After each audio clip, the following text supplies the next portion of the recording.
Monkey Master by Valdemar Januszak. Essay. Background. In this essay, the author describes and analyzes paintings created by a chimpanzee artist named Congo during the 1950s. The author draws parallels between Congo's paintings and the works of some famous modern artists, such as Pablo Picasso and Wassily Kandinsky. These artists were considered pioneers of abstract art, which does not portray subjects as they appear in real life. Instead, abstract artists emphasize the process of making art, as well as the formal elements of color and shape, separate from realistic portrayals. They often work to express emotions and ideas in ways that challenge viewers' perceptions. About the author. Valdemar Januszak, born 1954, is the longest-serving art critic in the British national press. The son of Polish immigrants, Januszak studied the history of art at Manchester University, and in 1977 published his first piece of art criticism. From 1979 to 1987, he served as the chief art critic for The Guardian, a British newspaper. In 1993, he became the art critic for another British newspaper called The Sunday Times, a position he still holds today. He has also made numerous movies about art. Monkey Master by Valdemar Januszak. Can a monkey paint a good picture? It's a question that has come up a few times during my tenure as an art critic, as a result of various modern art jokes, scams, cons, and the like. Normally, I would waste no time on the issue. It is, or was, my firmly held view that, in the field of art, monkeys do whatever they do by accident or coercion. Monkeys cannot paint. Then along comes a fascinating and slightly worrying exhibition at London's Mayor Gallery, Ape Artists of the 1950s, and I am no longer so certain. In particular, along comes the artistic work of a talented chimpanzee named Congo. Having carefully examined Congo's paintings, all of which might best be described as examples of lyrical abstract expressionism, I find myself assailed by doubts. I like Congo's paintings. A couple of them I love. I'm less sure of the output of the show's gorilla, and not much taken with the orangutans' pictures either. But in all their cases, something of interest is undoubtedly being attempted, and for the whole show the feeling persists that the lessons being taught here pertain not only to monkeys, but also to us. Congo was born in 1954 and produced about 400 paintings from the age of 2 to 4. He died of tuberculosis in 1964. He appeared on television in the late 1950s. The star turn on Zoo Time, an animal magazine show presented live from London Zoo by animal behavioralist and The Naked Ape author Desmond Morris. Apparently, the experiments with Congo began by accident. One day, he picked up a pencil and drew a line. Then he drew more, until it was clear to Morris that the chimp's actions were deliberate. After a short drawing phase, it was decided to move him on to painting. Morris had a baby's high chair and tray adapted to create a seating arrangement at which Congo could work.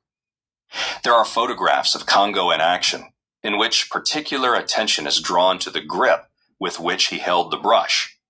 It's similar to the way you or I might hold a pen, and was absolutely Congo's invention, apparently. If so, that is already a remarkable development. Congo would be given a piece of paper, and in conditions of considerable concentration, would begin painting. The choice of colors was his, red being a particular favorite, blue being a color he disliked. Fascinatingly, if you tried to take a picture away from Congo before he had finished with it, he would scream and throw fits. However, if he considered the picture done, no amount of cajoling would persuade him to continue. The master's work was complete. That was that. The results have been placed in functional wooden frames and hung in a line in the no-frills exhibition box of the Mayor Gallery. The exhibition comes on the heels of a recent auction of some of Congo's works in London, at which an American collector paid $25,000 for one painting, 20 times the expected price.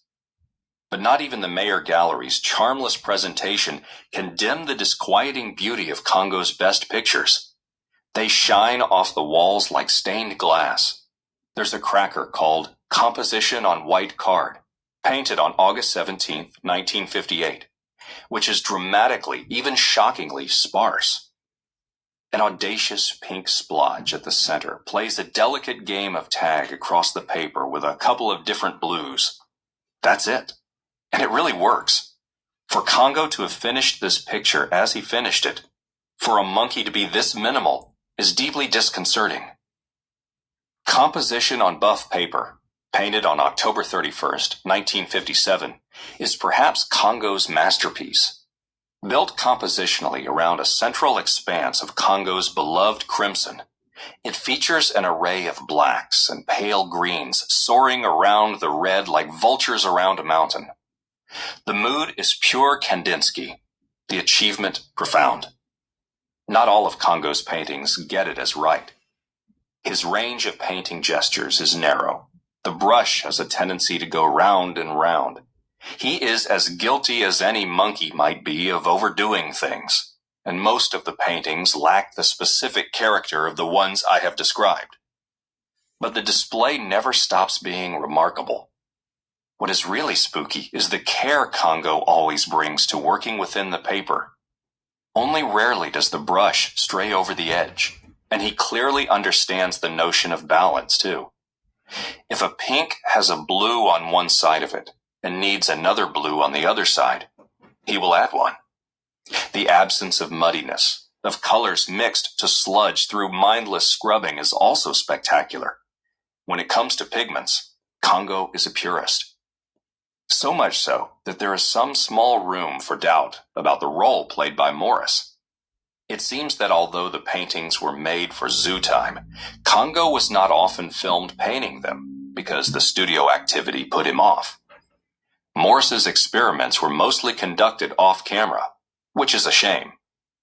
Not for a moment do I question the authenticity of the images or the methods used to produce them. But it would have been interesting to see the extent of Morris's involvement in important aesthetic matters, such as the choice of colored paper for Congo to work on. This use of red, orange, green paper has a considerable decorative impact on the final image. Congo may have selected the colors, but who came up with the original wheeze of using impactful colored paper? How much guidance was Congo receiving? I ask only because this intriguing show could profitably have been bigger, fuller, packed with more information. I read, too, that Pablo Picasso was a collector of Congo's work. This does not surprise me. The notion of a painting monkey would have appealed to the devil in him. What's more, Congo, as an ape, could not reasonably have mounted any sort of challenge to the ultra-competitive Picasso's self-esteem. Morris tells an excellent story of a journalist asking Picasso his opinion of Congo's work. Picasso left the room and returned, his arms swinging like an ape's and clutching his Congo painting, then jumped on the journalist and bit him. "Artists and monkeys are brothers in arms," seemed to be the message. On a similar tack, Salvador Dali is said to have quipped, "The hand of the chimpanzee is quasi-human. The hand of Jackson Pollock is totally animal." Apart from Congo, there are works on show by Betsy, another chimpanzee, a gorilla named Sophie, and Alexander the orangutan. With so few examples included, it is difficult to come to any worthwhile conclusions about these other simian maestros, though certainly it is surprising to see how fragile and even nervous are the touches of the huge gorilla. Morris has attempted to give the display a truly gigantic storyline by insisting on the importance of ape art to our general understanding of the aesthetic impulse. It is the work of these apes, not that of prehistoric cave artists, he writes, that can truly be said to represent the birth of art.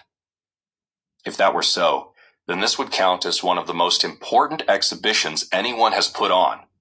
I am moved to see it the other way round, from the point of view of the visitor, not the creator. Confronted by a pleasing assortment of abstract shapes, we humans have a wondrous ability to find meaning in them and to gain pleasure from them. Art, after all, is only as important as its audience.